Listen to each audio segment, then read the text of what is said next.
بسم الله الرحمن الرحیم. د هرات ملي ټلویزیون معزز لیدونکو په سلامونه مو هرکلی کوم. نن یو یکشنبه د 1445 هجري سپوږمیز کال د ربیع الاول د میاشتې 9 نیټه ده چې د 1402 د تلیا میزان د 2 نیټې سره سمون خوري. ستاسو پام د دې مهال خبري ټولګي ته راګرځوم. په سر کې د څو خبرونو سرټکي.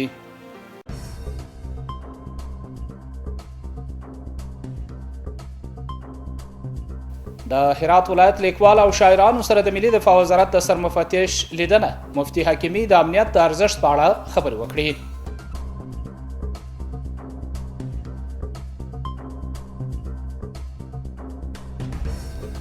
د اطلاعات او کلتور په ریاست کې د افغان ګرځندوی د نوي امیر معرفي کېدل. نوي امیر خلکو ته د ښو خدمتونو رسولو ژمنه وکړه.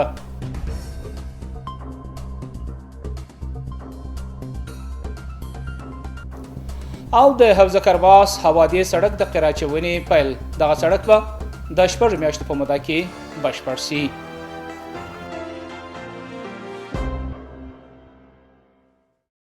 او اوس هم پام وکړئ بشپړ خبرونو ته. په هرات کې د ملي دفاع وزارت اعلی سرمفتش مفتي لطیف الله حکیمي د ویناست په ترڅ کې اسلامي امارت پر ټولو ملي دینی او کلتوري ارزښتونو ژمنه وبلې. مفتي حکیمي چې د اطلاعات او فرهنګ ریاست په یوه غونډه کې د لیکوالو، شاعرانو او د پوهنتون یو شمېر استادانو په منځ کې خبرې کولې، په هیواد کې د سرتاسري امنیت د ستر نعمت یادونه وکړه او ټینګار یې وکړ چې په اسلامي نظام کې د خلکو ځان، مال او عزت خوندي دی. نور حال په چمتو کړي راپورټ کې. په هرات کې د مخورو، لیکوالو، فرهنګیانو او شاعرانو د ملي دفاع وزارت سرمفتش مفتي لطیف الله حکیمي سره د اطلاعات او فرهنګ په ریاست کې لیدنه وکړه. هغه په دې لیدنه کې په خپلو خبرو کې د امنیت د نعمت د شتون یادونه وکړه او ټینګار یې وکړ چې د اسلامي امارت په نظام کې د ټولو خلکو ځان، مال او عزت خوندي دی. امارت اسلامی افغانستان طوری که دیده می شود انشاءالله خود را مکلف به رسیدگی به تمامی مسائل و احتیاجات و ارزش‌های ملی، دینی، اسلامی، عنعنوی دانسته و تا حدی که ما رفتار مسئولین امارت اسلامی افغانستان را مشاهده میکنیم معتقدیم ان شاء الله تعالی تمامی مسائل در روشنی اصول اسلامی، در روشنایی احکامات اسلام و در روشنایی علم فرهنگ و مطابق با فرهنگ اصیل اسلامی و افغانی ما و شما حل خواهد شد. په دې ناسته کې محترم مفتي حکیمي څرګنده کړه چې اسلامي امارت د شاعرانو او لیکوالو مقام ته ځانګړی ارزښت ورکوي.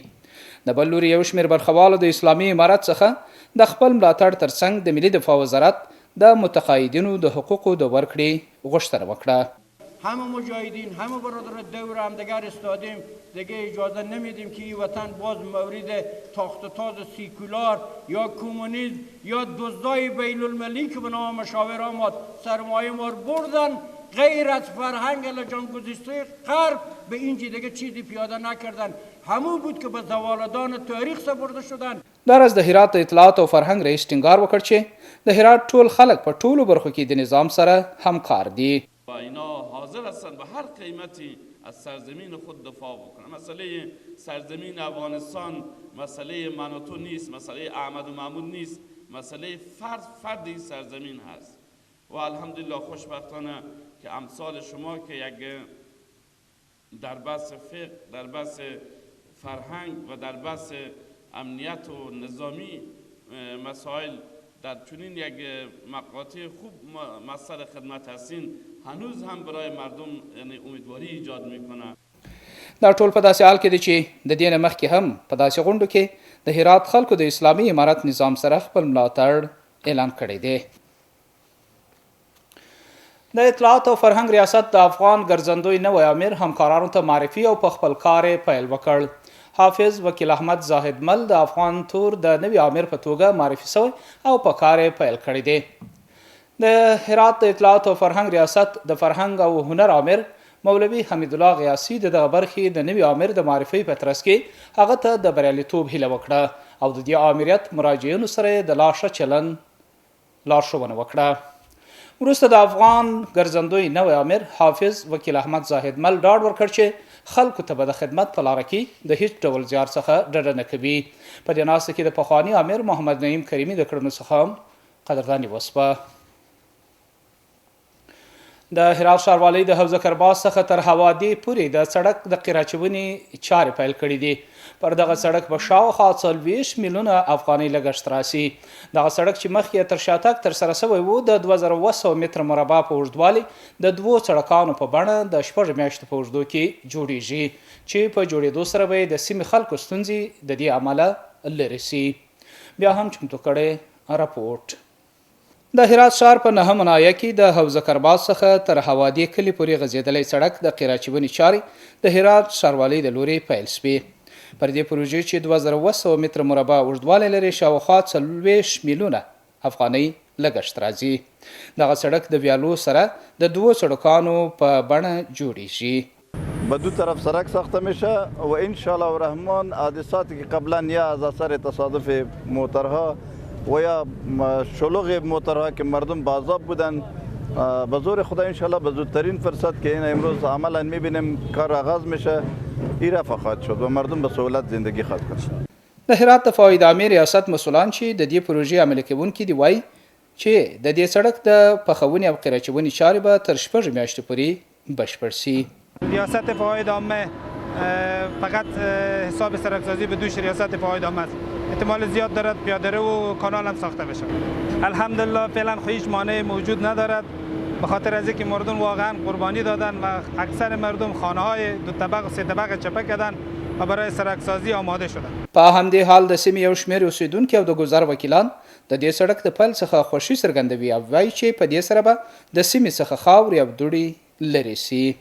اما مسائل مالی گذاشتن خانه های خود اینا داوطلبان اکثرا چپه کردن. ما خانه های داریم که 100% به سړک رفته، فلان نفر رفته به خود خانه کرا کرده اما با آمدن سړک موافقه کرده و آرزوی دیرینه های مردم این بود که یک سړک معیاری باشه تا مردم از این دیگه بیشتر شاهد رنج و درد حادثات ترافیکی نباشه. قبل هم این پروژه قابل اجرا بوده و استملاک شده بوده اما متاسفانه دولت‌هایی که بود یا حکومت‌هایی که بود به این قسمت کم توجه بودن و هیچ رسیدگی صورت نمی‌گرفت و شکر الحمدلله که امروز این پروژه آغاز شد که انشالله به بروندگی هم د یادونې وړ ده چې د هرات ښار دغه سړک د دې ولایت د 2 لویدیځو ولسوالیو سره وصل شوی دی چې تګ راتګ پرې ډیر دی.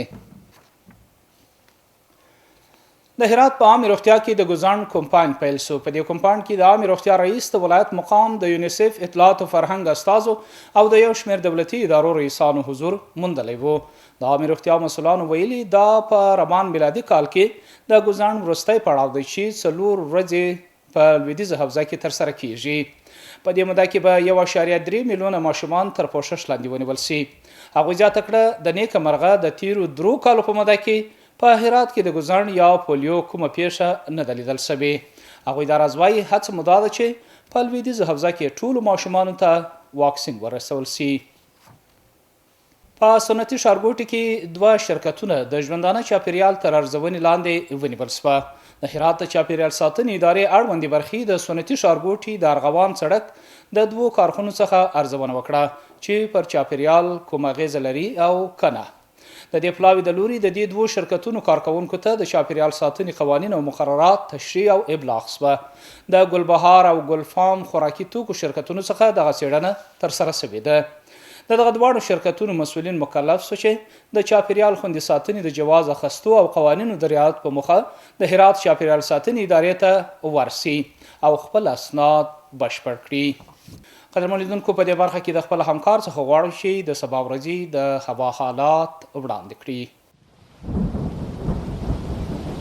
ګرانو دوستانو د ما سلامونه ومنئ. هیله لرم چې روغ او ژوندی اوسئ. اوس هم پاملرنه وکئ د سبا ورځې د هوا حالاتو ته. دوشنبه هرات شهر لمر 11 درجه اشپوژویشت تیتای 9. غوریان اوریاز 11 درجه وویشت تیتای 11. کراخ لمر 11 درجه 22 تیتای 8 او پشتون زرغون لمر 11 درجه 8 تیتای 11. محترم لیدونکو دا خبرونه اوس هم په پای کې یو ځل بیا د څو خبرونو سرټکي.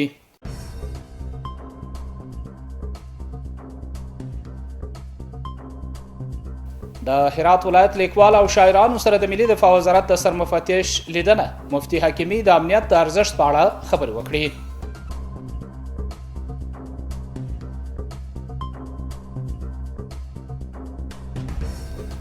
د اطلاعات او کلتور په ریاست کې د افغان ګرځندوی د نوي امیر معرفي کېدل.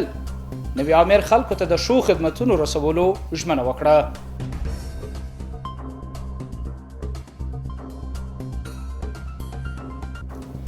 او د حوزه کرباس هوادي سړک د قراچونې پیل. دغه سړک به د 6 میاشتو په موده کې بشپړ شي.